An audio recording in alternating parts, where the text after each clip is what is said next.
Partner, grabe. Yung pera mo, doble yan pare.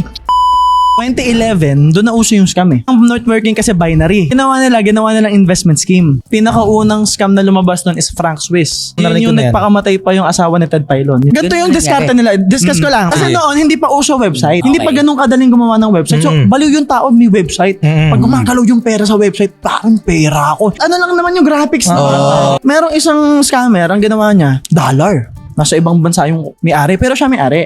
Pare, invest ka $15. Pare, 1 week kuha pa eh. Kasi kilala ko to personally eh.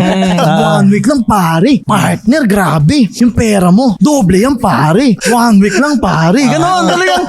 Invest mo ngayon. Tapos balikan mo ako ng 3 days. I-withdraw mo. Pare, 3 days, tinan mo, tumubo na ng $5. Pare, sabi ko, totoo to, grabe to, power. Withdraw mo yung $5. Bukas na sa account mo na yun. So, ang sistema, siya magde-deposit nun. Mano-mano. Saan galing